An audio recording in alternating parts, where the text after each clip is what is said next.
By people taking my picture, that's why I know they're very private. Probably try not to get caught by the paparazzi every day. Probably me and my one friend ate around here, and I'll probably be like, did you know that Taylor Swift was here? The Travis Kelce is going to exit after this year with something far less than a Super Bowl loss. You can't engineer your exit.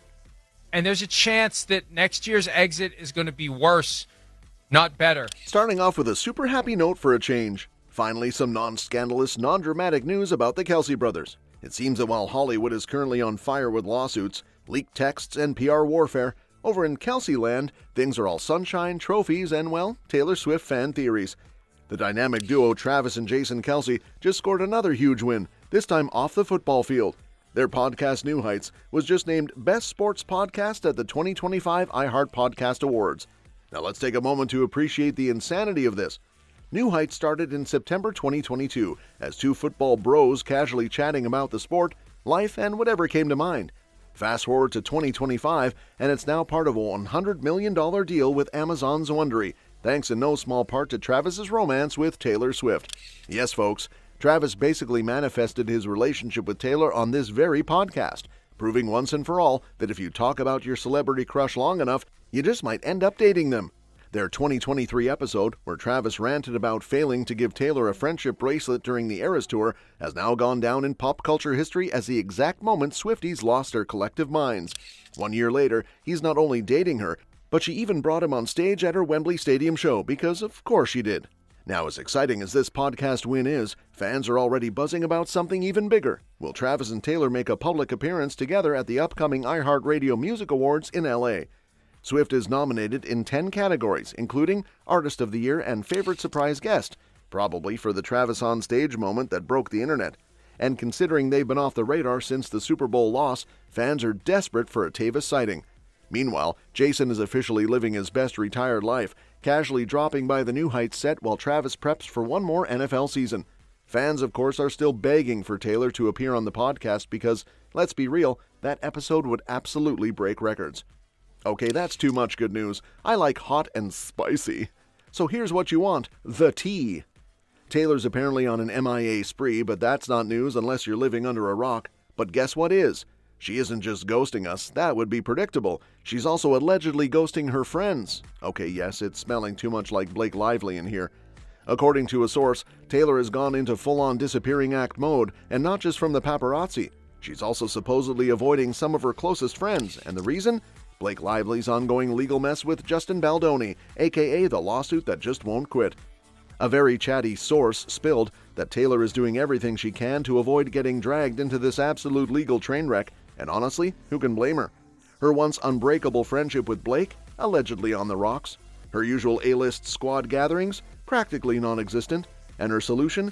Going full-on ghost mode with Travis Kelce, living out a cozy, no-drama-please existence while the world speculates about her next move.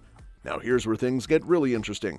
Justin Baldoni has reportedly dragged Taylor's name into the lawsuit, claiming that Blake used Taylor's influence to push him into making changes to It Ends With Us. If that wasn't messy enough, there were also rumors that Taylor was present at a post-production meeting in Blake's penthouse. But before we get carried away, Taylor's team swears up and down that she had no intention of being part of that meeting, and that she just happened to walk into it unknowingly, which, honestly, feels like a classic "I just got here, what's happening" moment. You plan to sue Blake Lively? Absolutely. You will? Yes. Justin Baldoni from the get-go said, I don't want to do anything negative toward her. I don't want to hurt her. Was there a coordinated smear campaign to bring down Blake Lively? 100% no. So why in this case should people not believe Blake Lively? Justin Baldoni has built his brand and is known for supporting women, believing women. I am more than willing to take every single text message. I'm not asking anyone to not believe anyone. Have them see the truth and determine the truth for themselves. I think there's some behavior always that can make people uncomfortable, and I don't think anybody has the intention to do that. So what's Taylor doing now? Apparently she's taking the do not disturb approach and keeping her circle very small. She's still texting a select few, but beyond that, radio silence. But get this even spicier drama that's given Taylor, Travis, and even Swifties lots to celebrate. If you ever needed proof that karma works fast, look no further than CJ Gardner Johnson's latest career move, or should we say career relocation. Yep, The Eagles safety just got traded to the Houston Texans, and Swifties are convinced it's divine retribution for the blatant disrespect he threw at Taylor and Travis after the Super Bowl. For those who missed the drama, how? CJ decided that winning a championship wasn't enough. He had to stir the pot too. Instead of just celebrating like a normal athlete, he made it a personal mission to shade Taylor and Travis in the pettiest ways possible. 1 month ago, Gardner Johnson made headlines for all the wrong reasons, wearing a Swifties can licks my balls hoodie at the Eagles Super Bowl parade. I mean, seriously? That's not exactly the best way to win friends, especially when you're already playing against Taylor Swift's fanbase, aka the most powerful and slightly terrifying group of people on the internet. Now the Eagles are sending him packing to the Texans, and Swifties can't help but cackle, Tay Voodoo is alive and well, they're saying, and honestly, who can blame them? Fans are convinced that Taylor's mystical powers worked in her favor, giving her the ultimate I told you so moment. Can you even imagine the scene? Taylor's out here just vibing in her pop star energy, and suddenly the universe flips in her favor and this dude gets traded. Coincidence? Swifties are not buying it. Gardner Johnson's controversial comments didn't stop at the hoodie. After the Eagles' Super Bowl win against Travis's Chiefs, he posted a shade-filled Instagram story suggesting that Travis should have stayed with his ex, Kayla Nicole. He even added a little extra spice by implying that Taylor's relationship with Travis somehow jinxed the game for the Chiefs. Yikes. Talk about stirring the pot, and not in a good way. So here we are, CJ Gardner Johnson, now a Houston Texan, and Swifties are living their best I told you so lives. It's almost like they manifested this trade. Was it karma? Was it Taylor's voodoo? Or maybe just a classic case of you mess with the Swifties and they will not forget? CJ Gardner Johnson gets traded to the Houston Texans. This guy, you bring this guy in, he's going to shake things up, and maybe that's what the Texans are looking for. Welcome that big personality who is not going to bite his tongue, and maybe that's where the Texans are trying to go next level. And I'm not being judgmental. I'm just observing the facts as I've seen them and heard them over the past several years. They are building a team that is going to sustain and be around for the next 4 or 5 years as one of the better teams in football. Like Philadelphia and what Nick Caserio is doing with trades. Anywho, a pop star's Taylor Swift revelation is making the gossip mill haywire, and I really need to know how you feel about this one. Pop sensation Benson Boone just admitted that before opening for Taylor Swift on the Eras Tour, he didn't really know much about her. And as you can imagine, Swifties are currently spiraling. For context, Boone was one of the very few male opening acts on Swift's sold-out Wembley Stadium stop in London. A massive opportunity, right? But in a recent interview with Rolling Stone, the 22-year-old casually revealed that he wasn't exactly a die-hard Swiftie before getting the gig. In fact, he had to start listening to her music just so he wouldn't show up completely clueless. Cue the Swiftie outrage. Some fans immediately clutched their pearls, accusing Boone of using Taylor to launch his career. He didn't even like her, they fumed. He just wanted the clout, they shouted. Meanwhile, a few fans came to his defense, pointing out that not everyone has Taylor Swift's entire discography memorized. To be fair, Boone had nothing but praise for Taylor, calling her an unbelievable performer and a genuinely kind person. He even admitted that watching the way she treats her tour crew changed how he approaches his own team.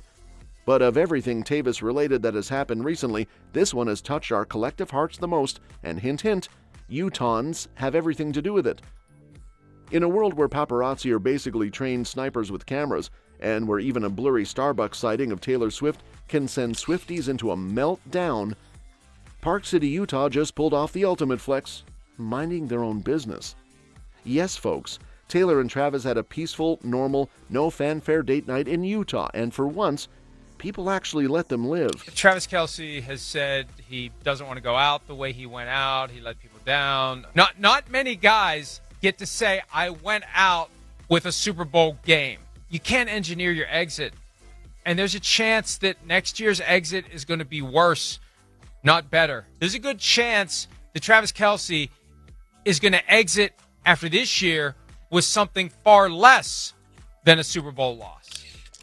A video surfaced of Taylor and Travis exiting a restaurant and getting into a car. But here's the shocking part. Most people in the background were completely unbothered. No stampede, no deafening shrieks, no Swifties foaming at the mouth to get a glimpse of their idol. Just regular humans walking by, unfazed, while the most famous couple in America casually wrapped up their night out. Naturally, the internet was stunned. The comments section of Deux Mois, the gossip Bible, was flooded with pure admiration for the locals who managed to do what New York, LA, and basically the entire planet have failed at, leaving Taylor and Travis alone. One user gushed, "How refreshing to not have 1,000 flashes going off in their faces," while another declared, "Utah people just casually being chill about two of the most famous people alive. Iconic."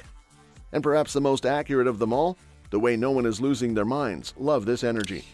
Now let's compare this to past Teva sightings, shall we? When Taylor attended Jack Antonoff and Margaret Qualley's wedding on New Jersey back in 2023, it was total chaos. Fans swarmed the wedding venue, leading to backlash so bad it could have been a subplot in a Netflix thriller. And let's not forget when Taylor was recording the Tortured Poets Department at Electric Lady Studios. Every chip she made turned into a full-blown fan festival. So imagine how relieved she must have been to sit down for a quiet dinner with Travis without people treating it like the second coming of the Beatles.